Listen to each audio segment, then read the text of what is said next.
Hey drummers, welcome back to the channel. In today's video, we're going to be talking about how to get the best sound from your electronic drum kit.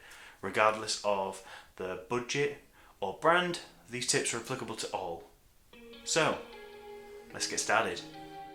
So, for today's videos, I'm going to be using my Roland TD17. It's a great mid-range kind of budget. Yeah, everything that I've learned on this kit is applicable to your kit. And the things I do on this kit, I did on my previous electronic drum kit, which was a Yamaha TD Express 3 from way back in the day.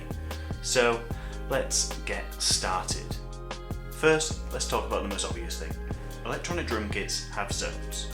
Cymbals are made of multiple areas that you can hit, and drums are made of multiple zones as well. This isn't the case on a usual acoustic kit.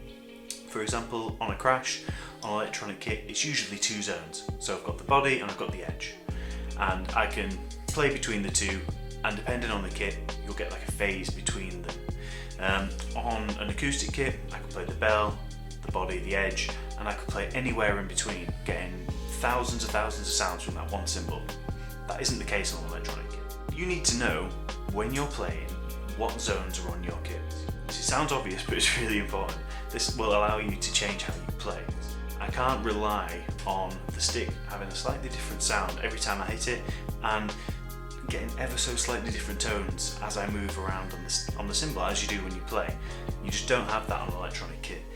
So that's the very first thing to be wary of. Look at this example and see what I mean.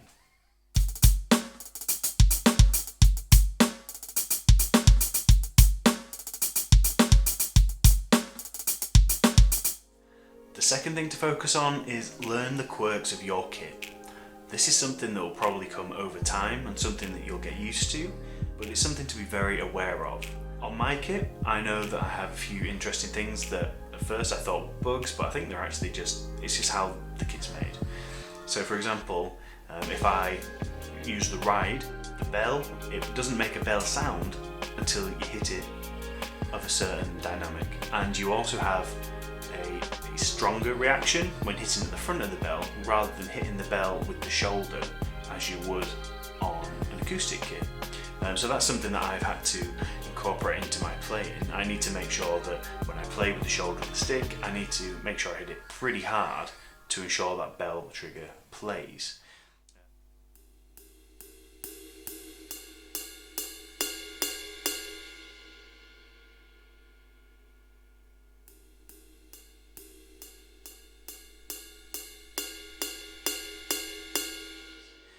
Another quirk of the TD17 that I've noticed, and this is more related to my pedals that I use the Axis pedals.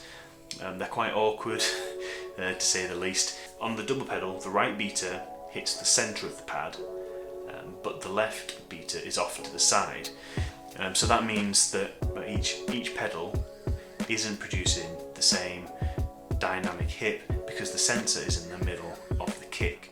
So I've had to overcome this by making some adjustments in the module to try and balance out the gain, but that's another quirk. And another final example is with the snare drum pad. I find I need to make sure both of my hands are central on the pad. If I have my left hand slightly off to the side, I can find that it sometimes doesn't trigger as well as if both hands are central. That is why you practice, and you want to be getting the centre of the pad, but it's just worth knowing that you need to pay that extra attention to ensure that I'm getting the right trigger in. And you know, every kit is going to have its quirks. Different cymbal pads, they're going to have different areas, bits that are more sensitive, and you're just going to get this on all types of kits, no matter the budget. Well, or at least for now. Maybe in 10 years the story will be different, but for now, that's just something you have to consider, and you have to learn, and you'll get to know your kit over the time. I wouldn't worry too much, but just when you find something, pay attention and adapt your playing. This is the most important tip for me, is that you have to be especially careful of your dynamics when playing on an electronic drum kit. For example, if I played a beat on an acoustic kit and I played everything at my maximum velocity, it's going to sound pretty robotic, but because of how acoustic cymbals and drums work, not every beat is going to sound the same, just because you're always hitting things from a slightly different angle or with a slightly different body stick, producing a slightly different tone. If I sit on the electric drum kit and I play everything at maximum velocity, and I'm playing in time, I'm going to sound like a robot. And that's the last thing you want from an electronic kit. You don't want that sound. You want it to sound natural. So for me, I've had to adapt my playing to be especially aware of my dynamics, maybe overemphasizing a bit on ghost notes, and then being as powerful as I can on the powerful hits, just to try and balance it out and get that big, difference in sound, just so that it doesn't all sound flat and robotic. Here's an example.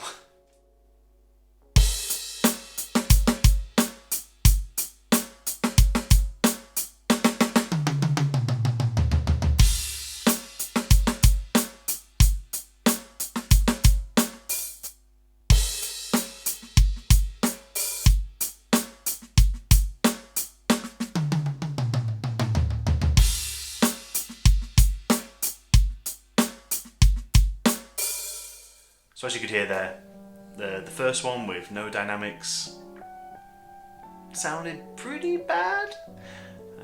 Not awful, because this kit's okay, but on a lower budget kit, the effect is going to be magnified.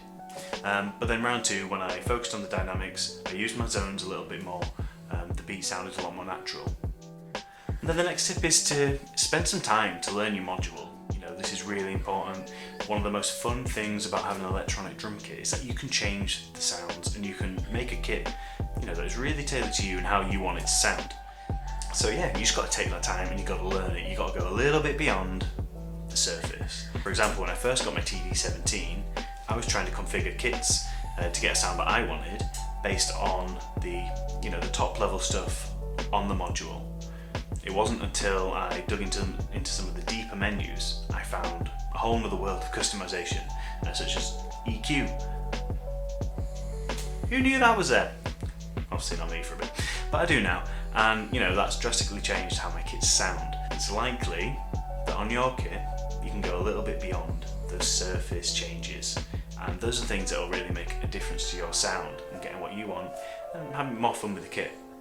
Because to be honest, the kits that come out of the box on these things, they're normally pretty decent, but I always find that I want the snare from that one, the kick drum from that one, the toms from that one, and it's just cool to pull something together that is yours and is your sound. This final tip is a bonus one, and this is a warning. When you're messing with your module, don't crank up the gain too much. The more gain you got, the more balanced everything's going to be, and the more robotic you're going to sound. You don't want that. Make sure you leave the dynamics. Make sure you're still having to do some playing, as a drummer, as yourself. So that if you ever do go back to playing on an acoustic kit, you're not in for a massive shock. Because that's the last thing you want. So yeah, be careful of the gain. So these have been a few really quick tips on how to get a better sound out of your electronic drum kit. If you have any other tips, I would love to hear them, because I'm always trying to work on my sound. So yeah, let me know in the comments. If this video has been useful to you and you've taken something away, give this video a like, give it a subscribe. Either's fine with me. Anyway, thanks for coming by and checking out the video. I hope to see you again soon.